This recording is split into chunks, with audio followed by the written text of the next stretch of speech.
Hello बच्चों। तो आज आपकी एनसीईआरटी एग्जाम्पलर बुक से मैं कुछ आपके लिए एमसीक्यूज लेके आया हूं जो कि बेस्ड होंगे टॉपिक यूनिट्स एंड मेजरमेंट। ठीक है, एनसीईआरटी एग्जाम्पलर बुक में ये चैप्टर नंबर 2 है। ठीक है, तो बहुत ही इंपॉर्टेंट क्वेश्चन होने वाले हैं, लेकिन क्योंकि आज हम सिर्फ क्वेश्चंस ही डिस्कस करेंगे, ठीक है, बीच में मैं आपको कॉन्सेप्ट भी हल्का हल्का बताऊंगा, लेकिन फिर भी अगर आपको किसी कॉन्सेप्ट में प्रॉब्लम है, किसी पर्टिकुलर टॉपिक में प्रॉब्लम है, तो आप मुझको कमेंट करके बता सकते हैं। मैं उस टॉपिक के ऊपर एक वीडियो पक्का बना लूंगा। ठीक है, तो देखो आज के इन क्वेश्चंस को करने के लिए आपको पता होना चाहिए सिग्निफिकेंट फिगर्स के कॉन्सेप्ट्स, एरर एनालिसिस के कॉन्सेप्ट और डायमेंशनल एनालिसिस के कॉन्सेप्ट्स। ठीक है, तो चलो स्टार्ट करते हैं। ठीक है, क्वेश्चन नंबर फर्स्ट है आपके सामने, the number of significant figures in 0.6900।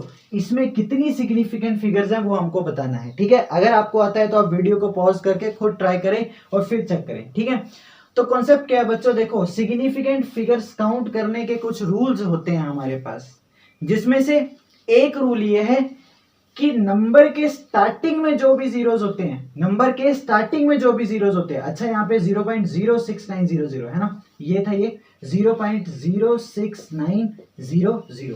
ठीक है, तो नंबर के स्टार्टिंग में लेफ्ट साइड में जो भी जीरोस होते हैं वो कभी भी सिग्निफिकेंट काउंट नहीं करने हैं। तो ये वाला जीरो सिग्निफिकेंट नहीं होगा, ये वाला जीरो सिग्निफिकेंट नहीं होगा। ठीक है, आगे चलते हैं। जो नंबर, जो डिजिट्स नॉन जीरो होते हैं, जो जीरो नहीं होते, 1 2 3 4 5 6 7 8 9 तक, वो सब सिग्निफिकेंट होते हैं। तो 6 भी सिग्निफिकेंट होगा, 9 भी सिग्निफिकेंट होगा। तो दो सिग्निफिकेंट फिगर्स हो गए। अब आगे चलते हैं, फिर से जीरोस आ गए। अब ये वाले जीरो सिग्निफिकेंट काउंट करने हैं जो जीरोस नंबर के एंड में आ रहे हैं, जो जीरोस नंबर के एंड में आ रहे हैं राइट साइड में, वो सिग्निफिकेंट होंगे अगर वो पॉइंट के बाद हैं, अगर वो पॉइंट के बाद हैं। तो देखो ये पॉइंट के बाद हैं और एंड में हैं, तो ये दोनों भी सिग्निफिकेंट होंगे। तो 3 और 4, तो 1 2 3 4 सिग्निफिकेंट फिगर्स होंगे इस नंबर में। अगर आपके पास ये होता 6900 और मान लिया ये कहीं भी पॉइंट नहीं है, तो स्टार्टिंग के जीरो तो कभी भी सिग्निफिकेंट नहीं काउंट करने, चाहे पॉइंट है चाहे नहीं है। ठीक है, ये सिग्निफिकेंट होगा, ये होगा, लेकिन ये दोनों नहीं होंगे। एंड वाले जीरो सिग्निफिकेंट तभी काउंट करने अगर वो पॉइंट के बाद है। क्या बात समझ में आई? तो यहाँ पे 2 ही थे, लेकिन इस क्वेश्चन में यहाँ पे कितने सिग्निफिकेंट फिगर्स होंगे? 4 सिग्निफिकेंट फिगर्स होंगे। आई होप आपको ये रूल समझ में आ गया होगा। ठीक है, अब आगे चलते हैं। देखो क्वेश्चन नंबर 2.2, सेकेंड क्वेश्चन आपके सामने, the sum of the numbers, हमको नंबर्स ऐड करने हैं। ठीक है, बचपन से आप एडिशन करते आ रहे हो। ठीक है, लेकिन सिग्निफिकेंट फिगर्स में ऐड करने के बाद कुछ रूल्स हमें ध्यान में रखने पड़ते हैं, तभी हमारा आंसर सही आता है। ठीक है, तो देखो ये और ये 3 नंबर ऐड करने हैं। तो देखो मेरे पास क्या है, पहला नंबर है मेरे पास 436.32, दूसरा नंबर है मेरे पास 227.2, तीसरा नंबर है मेरे पास 0.301। क्या आप इन तीनों को ऐड कर सकते हो? बड़ी आसानी से कर सकते हो। ठीक है, तो कितना आ जाएगा 1। ठीक है, ये कितना आ गया 1, ये कितना आ गया 2, 3 और 2 हो गया 5, 5 और 3 हो गया 8। ठीक है, 6 और 7 हो गया 13, 3 और 1 4 और 2 6, और ये, तो ये आपका आंसर। तो आप इसको देख के जोश जोश में ये वाला टिक ना कर दें, क्योंकि ये गलत हो जाएगा। आपको यहाँ पे सिग्निफिकेंट फिगर्स के हिसाब से आंसर लिखना। देखो इन एप्रोप्रिएट सिग्निफिकेंट फिगर्स, आपको इसको राउंड ऑफ करना पड़ेगा, लेकिन राउंड ऑफ कितना करना है? आप ये देखो, जब आप एडिशन कर रहे हो या सब्ट्रैक्शन कर रहे हो, तो जिन भी नंबर्स को आप ऐड और सब्ट्रैक्ट कर रहे हो, आप ये देखो कि पॉइंट के बाद सबसे कम सिग्निफिकेंट फिगर्स किसके पास है।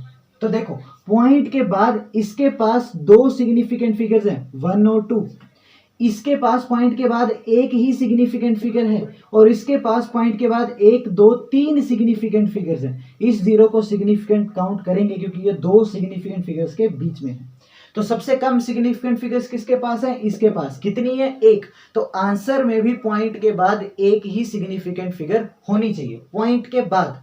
ठीक है, तो इसमें पॉइंट के बाद कितनी है? 1 2 3 है, मतलब हमको 2 नंबर्स ड्रॉप करने पड़ेंगे यहाँ पे। अब ड्रॉप करने का क्या रूल होता है कि अगर ये वाला नंबर जो आप ड्रॉप कर रहे हो ये 5 से छोटा है, ये 5 से छोटा है, तो ये ड्रॉप हो जाएगा, पीछे वाले नंबर को कोई फर्क नहीं पड़ेगा, ये 2 ही है। ठीक है, ये वाला नंबर ड्रॉप हो जाएगा, पीछे वाला नंबर 8 है तो 8 ही रहेगा। मान लिया ये 6 होता तो अगर ये ड्रॉप करते तो ये 8 नहीं 9 हो जाता, लेकिन यहाँ पे 1 था तो इसको ड्रॉप करेंगे, ये 8 ही रहेगा। तो 663.8 हमारा सही आंसर होगा।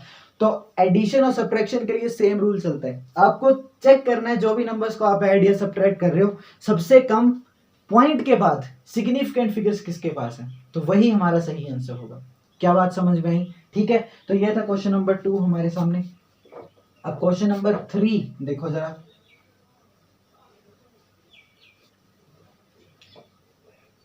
तो क्वेश्चन नंबर 3 है, देखो the mass and volume of a body are this and this. तो एक बॉडी है जिसका मास है मेरे पास 4.237 ग्राम और वॉल्यूम है उसकी 2.5 सेंटीमीटर क्यूब। तो आपको बताना है the density of the material of the body, आपको इसकी डेंसिटी बतानी है बच्चों। ठीक है, तो डेंसिटी का फॉर्मूला होता है mass upon volume, mass upon volume. अब देखो यहाँ पे मास कितना है 4.237 और अपॉन में वॉल्यूम कितनी है मेरे पास 2.5। इन दोनों को डिवाइड करना है आपको, इन दोनों को डिवाइड करना है आपको। लेकिन अब डिवाइड करके भी हमको सिग्निफिकेंट फिगर का ध्यान रखना है, density of the material of the body in correct significant figures, कि इनमें से कौन सा आंसर जो वो सही होगा हमारा। तो डिवाइड करने का क्या रूल होता है सिग्निफिकेंट फिगर्स में, प्लस और माइनस में हम देखते हैं कि पॉइंट के बाद सबसे कम सिग्निफिकेंट फिगर्स किसके पास है। मल्टीप्लाई और डिवाइड में, दोनों में मल्टीप्लाई और डिवाइड में हम देखते हैं कि टोटल सिग्निफिकेंट फिगर्स सबसे कम किसके पास है, टोटल, पॉइंट के बाद नहीं, टोटल। तो इसके पास टोटल कितनी सिग्निफिकेंट फिगर्स हैं 1 2 3 4, इसके पास है 4, इसके पास 1 और 2, इसके पास 2। तो आंसर में 2 सिग्निफिकेंट फिगर्स होनी चाहिए। तो सबसे पहले ये वाला ऑप्शन गलत हो जाएगा क्योंकि इसमें 2 सिग्निफिकेंट फिगर्स नहीं है। ये वाला भी गलत हो जाएगा, इसमें भी 3 है। ठीक है, ये वाला भी गलत हो जाएगा, इसमें 1 2 3 4 है। ये वाला आंसर बिल्कुल सही होगा 1.7, क्योंकि इसमें कितनी सिग्निफिकेंट फिगर्स हैं 2। तो बिना डिवाइड किए हम सिग्निफिकेंट फिगर्स का ही ध्यान रख के, रूल ध्यान में रख के ये आंसर दे सकते हैं कि दोनों में से टोटल सिग्निफिकेंट फिगर जिसके पास कम है, आंसर में भी उतनी ही सिग्निफिकेंट फिगर्स होनी चाहिए। आप इसको डिवाइड करो, जो भी आंसर आएगा उसको आप 2 सिग्निफिकेंट फिगर्स तक राउंड ऑफ कर दो। और राउंड ऑफ करना मैंने बताया आपको, बात समझ में आई, नंबर्स को ड्रॉप करते जाओ। तो ये थे पहले 3 क्वेश्चन। ठीक है, आप जल्दी से इनको देखिए। ठीक है, एक बार देखिए कैसे कैसे किए, फिर हम आगे वाले क्वेश्चन करते हैं। तो बच्चों ये है क्वेश्चन नंबर 4th और 5th। तो बड़े आराम से पढ़ो इनको, वीडियो पॉज कर लो और फिर ट्राई करो इनको। ठीक है, इजी क्वेश्चन है, तो चलो देखते हैं। The numbers 2.745 and 2.735 on rounding off to 3 significant figures, SF significant figures will give. ठीक है, तो ये 2 नंबर्स है आपके पास, एक नंबर है 2.745, एक नंबर है 2.735। आपको ये दोनों नंबर राउंड ऑफ करने हैं 3 सिग्निफिकेंट फिगर्स तक, 3 सिग्निफिकेंट फिगर्स, यही नंबर्स ड्रॉप करने आपको छोड़ने पड़ेंगे। क्यों? क्योंकि यहाँ पे 1 2 3 4 सिग्निफिकेंट फिगर्स है, यहाँ पे भी 1 2 3 4 सिग्निफिकेंट फिगर्स है, एक नंबर तो आपको ड्रॉप करना पड़ेगा लास्ट में। ठीक है, तो देखो मैंने बोला था नंबर्स कैसे ड्रॉप करने हैं। अगर ये वाला नंबर जो आप ड्रॉप कर रहे हो, हटा रहे हो, अगर ये नंबर 5 से बड़ा है तो जैसे ही ये नंबर यहाँ से हटेगा तो ये 4 का 5 हो जाएगा, ये नंबर 1 इंक्रीज हो जाएगा। मान लिया यहाँ पे होता 8, क्या होता 8, तो जैसे आप इसको हटाते तो पीछे वाला नंबर 4 ना रह के 5 हो जाता। ठीक है, लेकिन अगर ये नंबर 5 से छोटा है, 5 से छोटा है, मान लिया ये नंबर 3 होता है यहाँ पे, तो जैसे ही आप इसको हटाते तो पीछे वाले पे कोई फर्क नहीं पड़ता। तो ये तो आपको पता है कि 5 से बड़ा है तो पीछे वाला नंबर 1 इंक्रीज हो जाएगा और 5 से छोटा है तो पीछे वाला नंबर सेम टू सेम रहेगा। लेकिन अगर एग्जैक्ट 5 ही है फिर क्या करना है, एग्जैक्ट 5 है तो पीछे वाला नंबर अगर इवन है तो सेम रहेगा, ऑड है तो 1 इंक्रीज कर देना है। ठीक है, तो पीछे वाला नंबर बच्चों एक क्या है, इवन नंबर है, तो ये सेम टू सेम रहेगा। तो जैसे ही 5 हटाऊंगा तो इसमें 2.74 ही आएगा। तो 1 2 3 सिग्निफिकेंट फिगर्स हो गए, यानी यही मेरा पहले नंबर का आंसर है। तो 2.75 पहले का आंसर तो नहीं होगा। ठीक है, 2.75 पहले का आंसर नहीं होगा, तो ए और सी तो पहले ही ऑप्शन हमने काट दिए। अब बी और डी बचते हैं क्योंकि दोनों में 2.74 है स्टार्टिंग में। दूसरे वाला देखते हैं, यहाँ पे भी एग्जैक्ट 5 है, पीछे वाला नंबर क्या है, एक ऑड नंबर है, जैसे ही 5 हटेगा तो ऑड नंबर एक इंक्रीज हो जाएगा, तो 2.74 हो जाएगा ये भी, यानी दोनों 2.74 होंगे। तो ऑप्शन नंबर डी आपका सही आंसर होगा। क्या आपको बात समझ में आई? ठीक है, तो ये बातें आप ध्यान रखोगे नंबर को राउंड ऑफ करते टाइम।